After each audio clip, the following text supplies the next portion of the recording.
brought to you by Agilus Diagnostics. Health test की बात आती है तो मैं भरोसा करता हूँ India's largest diagnostics company Agilus diagnostics. खुद को टेस्ट करते रहो। चीन को एक बड़ा झटका लगेगा। ये झटका भारत देगा। अब एशिया के विकास की अगली लहर का ग्रोथ इंजन चीन नहीं भारत होगा। ये दावा किया गया एक बड़ी रिपोर्ट में, रिपोर्ट जो मॉर्गन स्टैनली ने पब्लिश की है।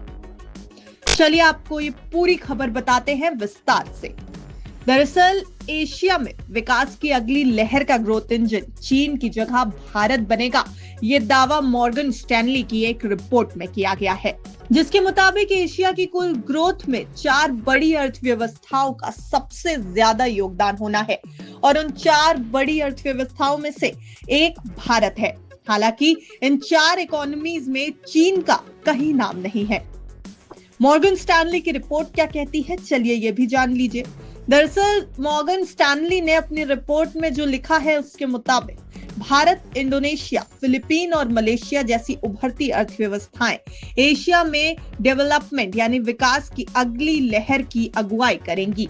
इन 4 देशों का 2027 तक एशिया की कुल नॉमिनल जीडीपी में 53% योगदान होने का अनुमान है, जो 2019 के पहले केवल 33% था। मॉर्गन स्टैनली की रिपोर्ट ये कहती है कि इस बदलाव की मुख्य वजह बढ़ती आबादी, पॉलिसीज को प्राथमिकता देना और आर्थिक स्थिरता यानी इकोनॉमिक स्टेबिलिटी है। मॉर्गन स्टैनली की रिपोर्ट के मुताबिक 1980 में एशिया की नॉमिनल जीडीपी करीब 2.1 लाख करोड़ डॉलर थी, लेकिन 2024 तक इसके बढ़कर करीब 34 लाख करोड़ डॉलर तक पहुंचने का अनुमान है और 2027 तक यह आंकड़ा 39 लाख करोड़ डॉलर तक हो सकता है। इस आंकड़े के मुताबिक एशिया सबसे तेजी से बढ़ने वाला प्रमुख इकोनॉमिक क्षेत्र बनने जा रहा है। हालांकि ये ग्रोथ ऐतिहासिक रिकॉर्ड के मुकाबले थोड़ी धीमी हो सकती है। इस विकास की अगुवाई में अपनी युवा आबादी के दम पर भारत का नाम सबसे पहले आता है। इसके अलावा देश की नीतियां भी डेवलपमेंट और इन्वेस्टमेंट को प्रोत्साहित करती हैं। रिपोर्ट के मुताबिक भारत ने बीते कुछ सालों में अपनी इकोनॉमिक स्टेबिलिटी में जबरदस्त सुधार किया है और इसलिए ये घरेलू और अंतरराष्ट्रीय निवेशकों के लिए पसंदीदा डेस्टिनेशन बनता जा रहा है। इसके साथ ही मॉर्गन स्टैनली ने मेक इन इंडिया का जिक्र करते हुए ये भी कहा कि मेक इन इंडिया का दुनिया भर में जलवा है। भारत की सरकार ने make in India, startup India जैसी कई योजनाएं शुरू की हैं, जो देश को वैश्विक स्तर पर आर्थिक धुरी बनने की दिशा में आगे ले जा रही हैं। ये कहना है मॉर्गन स्टैनली का। दूसरी तरफ रिपोर्ट में यह भी कहा गया कि चीन जो पहले एशिया में विकास का पॉइंट रहा है, उसकी इकोनॉमी अब धीमी हो चुकी है। इसकी जनसंख्या तेजी से बूढ़ी हो रही है, जिससे इसकी वर्किंग फोर्स पर दबाव पड़ रहा है और इसका सीधा असर आर्थिक विकास पर हुआ है।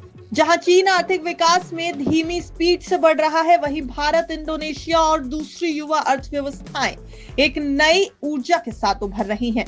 भारत और दूसरे उभरते दक्षिण पूर्व एशियाई देशों की युवा जनसंख्या इन्हें एक मजबूत लेबर फोर्स मुहैया कराएगी।